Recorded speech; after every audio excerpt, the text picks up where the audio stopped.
Good morning. Good morning. Sit down. Thank you. How are you? ठीक हो सभी लोग? अच्छा, आज हमारा बड़ा खूबसूरत एक टॉपिक है जो पेपर के बारे में है। मैंने यहाँ व्हाइट बोर्ड पर पहले थोड़ा सा लिख दिया था SBA। क्या है ये लफ्ज? SBA। तो ये जो आपने पेपर दिया है वो ये स्कूल बेस्ड असेसमेंट, तो उस पेपर को आज हम दोबारा रिपीट करेंगे आपके साथ। आप तैयार हो? पेपर आपके पास पहुंच गए हैं? अच्छा, सबके पास कॉपी है पेपर की? हम इसको 1 बाय 1 देखेंगे, एक एक पॉइंट करके देखेंगे। तो इसके मैं साथ आपको एग्जांपल्स भी दूंगा और साथ इस पर हम बात करते हैं। सो मेरे साथ आप रहिए। हमारे पास यहाँ पहला आपके पास जो पेपर पर क्वेश्चन है उसके बारे देखें जरा। तो मैंने लिखा identify the words with silent J. आपके पेपर पर यही है क्वेश्चन। अब यहाँ पर बेटा बात सुने, साइलेंट का मतलब होता है खामोश, जिसकी आवाज ना हो, बगैर आवाज के, ये साइलेंट का मतलब है। तो यहाँ लफ्ज जी है, हम जिसको साइलेंट करने हैं, तो हमने देखना है कि इन अल्फाज में जी की आवाज कहां पर मौजूद नहीं। जी लिखा तो गया है पर जी की आवाज नहीं आएगी। सो यहाँ पहला लफ्ज है गार्डन, जी की आवाज क्लियर है, गार्डन। जेंटल, एनर्जी, एनर्जी में यहाँ वाई भी आना, एनर्जी। तो फॉरेन, अब देखें फॉरेन में जी आया लेकिन इसकी आवाज नहीं आई, तो इसमें जी क्या हुआ? साइलेंट। हाँ, तो इसमें सही क्या हमारे पास वर्ड है? फॉरेन। हम इस तरह के और भी अल्फाज देखेंगे। मैं आपके सामने यहाँ कुछ अल्फाज लिखता हूं जिनमें हम लफ्ज लिखेंगे मगर वो साइलेंट होगा। जो भी हर्फ लिखा जाएगा, स्पेलिंग लिखा जाएगा, लिखने में आएगा मगर पढ़ने में नहीं आएगा। जैसे हम लफ्ज देखते हैं डिजाइन, DESIGN, डिजाइन। अच्छा देखें इसमें जी की आवाज नहीं आ रही। ऐसे अगर हम दूसरा एक लफ्ज देखते हैं सेकंड नंबर पर, तो ब्राइट, ब्राइट। तो ब्राइट में भी जी की आवाज, तो जी साइलेंट है। जी क्या है? ब्राइट। ऐसे हम अगर लफ्ज देखते हैं नाइट, NIGHT, नाइट, तो नाइट में भी जी साइलेंट। कौन सा वर्ड साइलेंट हो रहा? जी, गुड। इस तरह से हम देखते हैं साइन, SIGN, साइन। अगर हम इसमें को पांचवा लफ्ज भी लिख सकते हैं, जितने मर्जी हम कई लफ्ज ढूंढ सकते हैं। अगर सर्च करेंगे तो आपको ये कई अल्फाज मिलेंगे। जैसे हाँ एक लफ्ज और भी यहाँ पर है, कंपेन, COMPAIGN, कंपेन। तो इन सब में जी क्या है? साइलेंट। अंडरस्टैंड? इस तरह से जब भी साइलेंट की बात की जाए तो आपने गौर करनी होती है कि जो भी लफ्ज है उसमें किस स्पेलिंग की आवाज नहीं आ रही। ओके, चलो मेरे साथ हम दूसरा पॉइंट देखें। पेपर पर देखिए जरा आप, मैं यहां से पढ़ देता हूं। Select the object that starts with a vowel sound। Vowel sound से जो लफ्ज शुरू हो उसको टिक मार्क करें। सो वावल में देखना है। वावल आपको पहले सिखाए हैं मैंने। कितने होते हैं फिजान वावल? 5। जी आप बताओ बेटी, 5 वावल के नाम बताओ।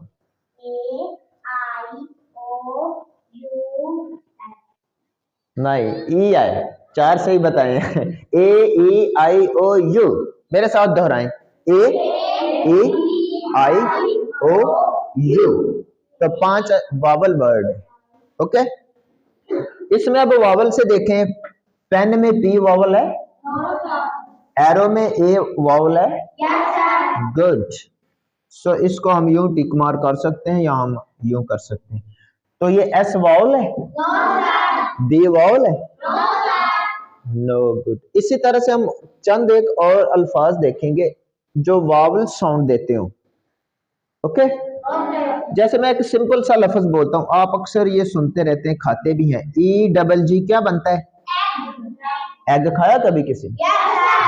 अच्छा, ये एग जो है ये वावल से शुरू हुआ है। गुड। इस तरह से कोई और लफ्ज आप बता सकते हैं? Good, ox, ox. और तीसरा elephant, umbrella, elephant, ELEPHANT, elephant. और चौथा वर्ड अम्ब्रेला, अम्ब्रेला जी। और भी कोई पांचवा वर्ड? तो पांचवा वर्ड हुआ आंट। और इसके अलावा और बहुत से लफ्ज हो सकते हैं, एप्पल। और बोलो। Ink pot, ink. बनाना नहीं आएगा, बनाना बी से है। जो भी AEIOU। हाँ, मैं दोबारा से यार, हाँ, आपके दोहराने के लिए बोल देता हूँ। वावल हरूफ AEIOU। तो ये 5 हैं। आप छोटे भी लिख सकते हैं अगर सारे छोटे करने हो तो। AEIOU, जो जिसके भी शुरू में ये वावल लफ्ज आएगा वही वावल वर्ड बनेगा। अंडरस्टैंड? हम तीसरे पार आते हैं। Make an other meaningful word by rearranging, rearranging the word elbow. Elbow को हमने रीअरेंज करना, उसके स्पेलिंग आगे पीछे करेंगे तो कोई लफ्ज बन जाएगा। सो इसमें हमने देखना है एल्बो, बॉल, बिलो, बॉल, बिवॉल। सो ये कोई खास वर्ड नहीं बन रहे, इसमें आपने कोई खास लफ्ज पढ़ा होगा। सो ये लफ्ज ज्यादा बेहतर बन रहा उससे, बिलो। सो हम कई एक स्पेलिंग हैं जिनको हम रीअरेंज कर सकते हैं। जैसे मैं आपको एग्जांपल देता हूं, आप मेरे साथ देखें। एक लफ्ज है सा, SAW, सा। इसको जब हम रीअरेंज करेंगे तो ये बन जाएगा वाज, WAS। ऐसा ही है, यहां से W पहले लिखा, इसके बाद ए और S। तो ये क्या हुआ है? रीअरेंज। उसी लफ्ज को बदला और उसके कुछ कोई और मीनिंगफुल वर्ड बन गया।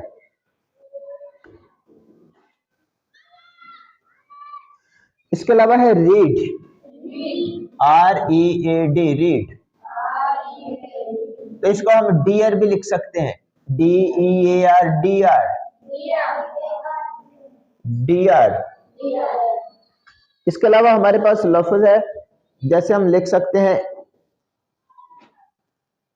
मैंने लिखा EXA, तो आप लिखेंगे AXE, एक्स, कुल्हाड़ी के लिए, जो आपने इस स्टोरी में पढ़ा। ओके, इस तरह से अगर मैं ये लिखता हूं AFNIK, तो मैं इसको लिख सकता हूं KNIFE, ये नाइफ। इस तरह से इसका मानी क्या बना? Knife.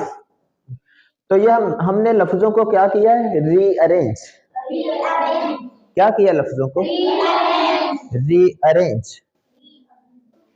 Question number 4, identify the uncountable noun.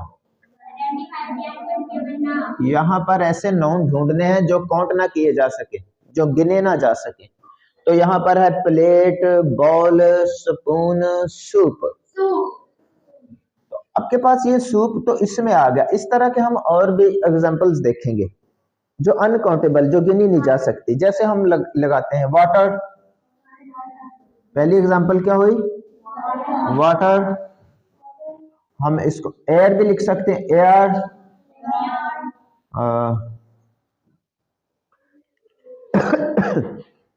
Water है, एयर है और मिल्क। अब हम क्वेश्चन नंबर 5 देखते हैं। Locate the action verb from the pictures. So action verb हम देखेंगे। एक्शन वर्ब आपको तीसरी क्लास में भी करवाए थे। सो यहाँ कई चार्ट्स लगाए हुए हैं, ये एक्शन वर्ब का है, इधर भी एक्शन वर्ब का है और इधर भी। सो 3-4 चार्ट्स हैं जो यहाँ एक्शन वर्ब के आप देख सकते हैं। सो यहाँ पर एक परिंदा उसने शक्ल में दिया हुआ है, तो वो क्या कर रहा है उसमें? कहता क्राइंग कर रहा है, फ्लाइंग कर रहा है, रनिंग कर रहा है, सिटिंग कर रहा है। सो ये वाला फ्लाइंग कर रहा है, उड़ रहा है, फ्लाई कर रहा है, एक्शन वर्ब। इसी तरह से हम एक्शन वर्ब और भी देख सकते हैं, जैसे हम कहेंगे जंप। और कोई एक्शन वर्ब? ईट,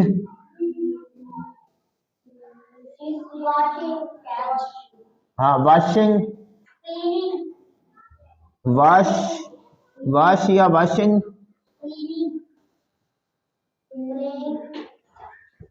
यस प्लेइंग भी आ सकता है, प्लेइंग,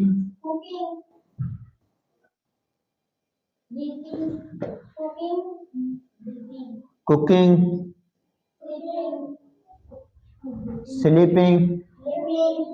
इस तरह से आपको ये काफी इस पर एक्सपीरियंस है, आपको ये आते हैं। आप सभी बता सकते हैं? 5-5 एक्शन वर्ब्स। गुड। चलो अभी हम इसको क्वेश्चन नंबर 6 पर आते हैं। यहां देखें, locate the adjective of quantity. मेरे साथ ये लफ्ज बोले, एडजेक्टिव ऑफ क्वांटिटी। क्वांटिटी होती है मकदार। जैसे हम कहते हैं मुझे कुछ चीजें दे दो, मुझे थोड़ा सा दूध दे दें, तो थोड़ा कुछ, इस तरह से हम क्या बोलते हैं? मकदार। so, इसको हम इंग्लिश में बोलते हैं quantity. Adjective of quantity from the given sentence. अच्छा, यहाँ बड़ा खूबसूरत फिक्रा एक दिया हुआ है। दी रेड, सॉरी मेरे साथ बोलिए इसको, the little red riding hood had some fruits. एक छोटा बच्चा या छोटी बच्ची जो रेड राइडिंग हुड उसने पहना है, तो उसके पास कुछ फ्रूट है। तो हम इसमें से देखेंगे सम फ्रूट लगाया। सो सम इसमें क्या लगाया? एडजेक्टिव ऑफ क्वांटिटी, यानी कुछ फ्रूट है, तो फिर कुछ क्वांटिटी हुई ना, मकदार उसमें बता दी गई। यहां उसने दिया था हमें हुड, रेड, फ्रूट्स, सम। सो कौन सा एडजेक्टिव ऑफ क्वांटिटी बना? नो, सम अभी आपको यहाँ मैंने बताया भी है। यहाँ सम फ्रूट्स, ये पूरे लफ्ज में रेड, तो रेड राइडिंग हुड, जो रेड उसने ये कलर पहना है, ये जस्ट एडजेक्टिव बनता है, ठीक है? एडजेक्टिव ऑफ क्वांटिटी नहीं है। अंडरस्टैंड? सो इस तरह से मैंने ये आपके लिए चंद एक अल्फाज और लिखे हैं। मैनी, मैनी क्या है? Adjective of quantity. फ्यू, इसका मानी होता है कुछ, ये इसका कई, इनफ, डजन्स, सेवरल। तो ये सारी मिसालें एडजेक्टिव ऑफ क्वांटिटी की हैं। आप इनको बाद में लिख लेंगे, जब भी मैं इसको कंप्लीट करता हूं तो आप इनको उतार लेंगे। क्वेश्चन नंबर 7 देखिए, find the proper noun. Proper noun, common noun, proper noun, ये आपको 3-4 बार दोहराए गए इससे पहले क्लास में। सो यहाँ प्रॉपर नाउन का मतलब खास नाउन जो है, खास नेम्स, जगह का, किसी शख्स, चीज या जगह का नाम नाउन होता है उर्दू में जो आप याद करते हैं। The name of a person, place और thing is called a noun. So यहाँ गर्ल, आमिना, अंकल, आंट दिया है। सो आमना इसमें क्या हुआ, प्रॉपर नाउन। इस तरह के हम प्रॉपर नाउन और भी देख सकते हैं, जैसे मैं कह देता हूं अल्लामा इकबाल,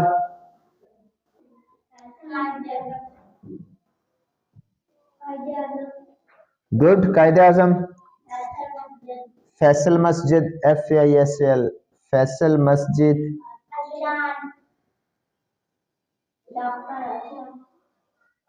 जी आप ये भी बोल सकते हैं डॉक्टर असलम, गुड।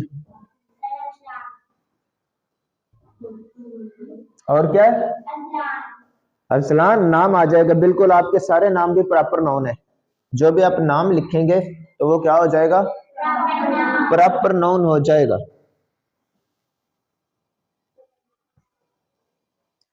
उसके बाद क्वेश्चन नंबर 7 है, प्रॉपर नाउन। और भी लिखवाए आप, कोई और लिखवा दो एक दो प्रॉपर नाउन। आपने क्या बोला था अभी, नाम है, ये स्पेलिंग बोलो, अजलान है, ये तो यही बनेगा अजलान, नाम आ गया, ये कोई नाम आ गया, कायदे आजम। और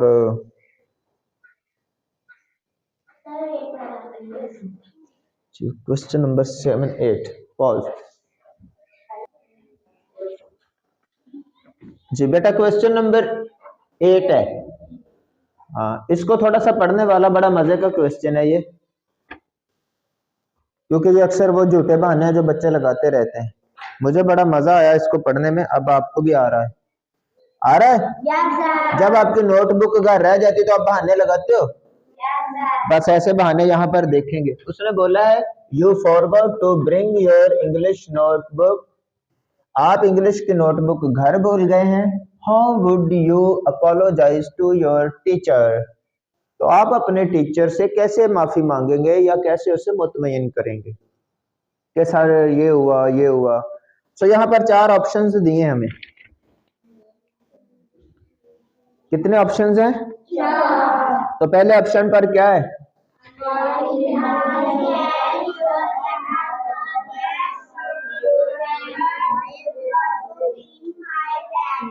जी पहला आपने पढ़ दिया, मैं इसको दोबारा दोहराता हूं, I can use some other notebook in my bag, तो ये बड़ा झूठा सा बहाना, बड़ी अजीब सी बात है कि मैं दूसरी नोटबुक इस्तेमाल करूं, ये बड़ी अजीब बात है, ये सही नहीं की उसने, अपोलोजाइज नहीं किया टीचर को।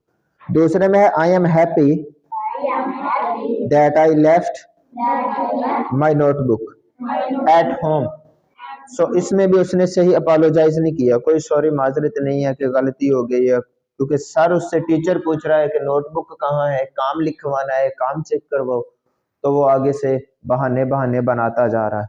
अभी तीसरे पर उसने ये बहाना बनाया, ये बात की, I am sorry that I left my notebook at home, so ये इसमें उसने सही अपोलोजाइज किया, क्या किया है, ये क्या फिक्रा है, I am sorry that I left my notebook at home, sorry sir मैं सॉरी करता हूं मेरी नोटबुक घर रह गई है। ओके इसके लिए आप और भी किसी तरह से सॉरी बोल सकते हैं, sorry sir tomorrow I will bring, ये भी बोल सकते हैं, sorry sir tomorrow I will bring, के कल मैं ले आऊंगा, सर आज के लिए sorry, sorry sir tomorrow I will bring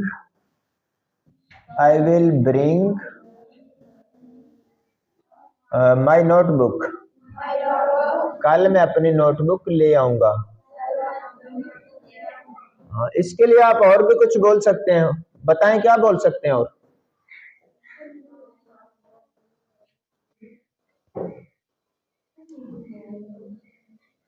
sir sorry sir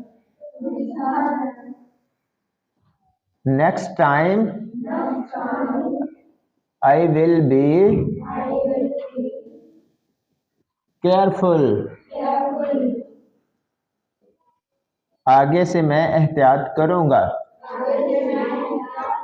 so इस तरह से आप इसके और भी कुछ फिक्रात बना सकते हैं, जिसमें आप जैसे को घर में भी चीज टूट जाती है ना, तो आप मामा से एक्सक्यूज कर सकते हैं, अपोलोजाइज कर सकते हैं सही तरह से कि sorry mama, this cup is broken by me.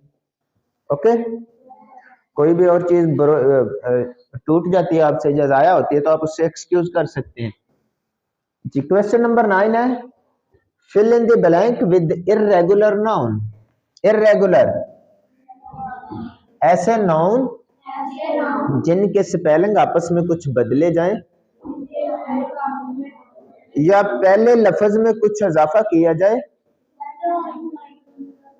Irregular noun की बात हो रही थी, तो यहाँ उसने एक छोटा सा फिक्रा में दिया, ही इज अ गुड।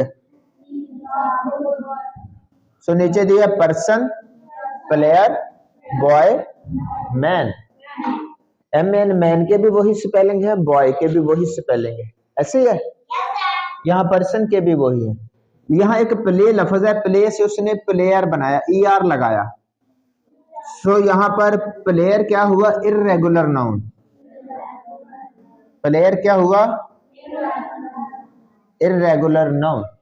इसी तरह से हम कुछ इर्रेगुलर नाउन और देखते हैं, जैसे हम फुट लिखते हैं लफ्ज फुट, तो इससे क्या बन जाएगा, फीट। ऐसे हम लफ्ज लीफ लिखते हैं, एल ई एफ लीफ, तो इससे बन जाएगा leaves. Good, tooth, teeth. So ये देखो, पहले एक नाउन है, उसी के कुछ स्पेलिंग बीच से बदले या एक दो, तो उसी से उसका बन गया इर्रेगुलर नाउन बन गया जी। क्यों खड़े हुए,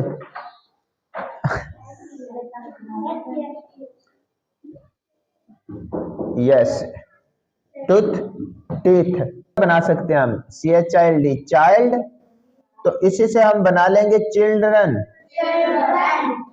इर्रेगुलर नाउन क्या बनेगा, चिल्ड्रन। अब इसी में थोड़ा सा इजाफा कर दिया हमने, REN का।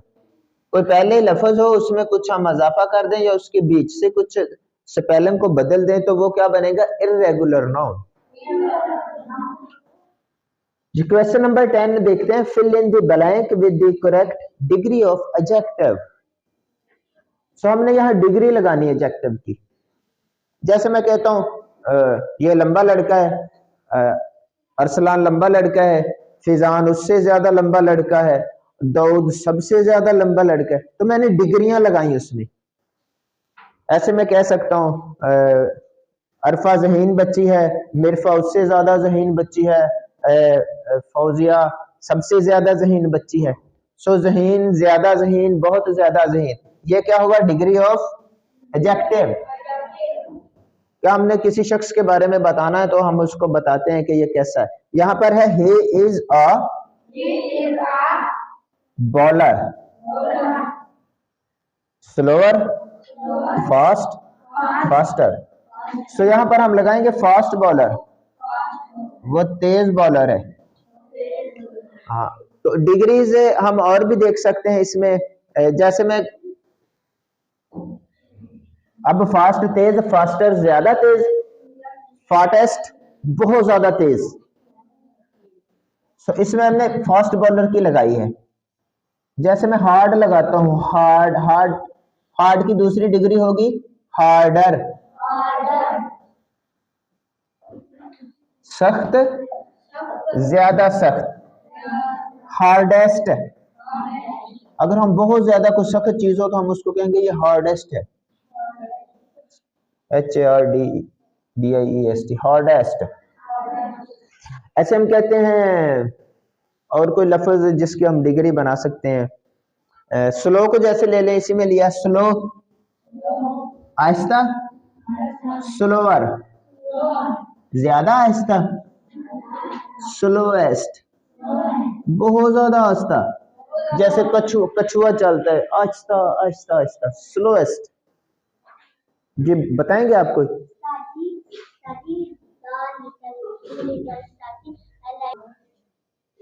हाँ, इसी से हम एक लफ्ज हॉट, हॉट का मतलब होता है गर्म, चाय जैसे हॉट होती है, तो अगर थोड़ी ज्यादा गर्म हो तो क्या लगाएंगे? हॉटर। अगर बहुत ही ज्यादा उबलती उबलती चाय बहुत ज्यादा हो तो लगाएंगे हॉटेस्ट, बहुत ज्यादा गर्म। तो इस तरह से आप एडजेक्टिव की डिग्रीज को देख सकते हैं। ये 3 हिस्से इसके बनाए होते हैं हमेशा। मेरे साथ एक बार बोले, hard, harder, hardest, slow, slower, slowest, hot, hotter, hottest. So इस तरह से आपके ये 10 क्वेश्चन हो गए हैं जो मरूजी के थे। अपना ख्याल रखें, कल इनको अच्छी तरह से याद करना है। मैं कल दोबारा इसी तरह का पेपर आपसे एक लूंगा जिसमें मैं आपसे ये सारी चीजें लिखवाऊंगा। ओके?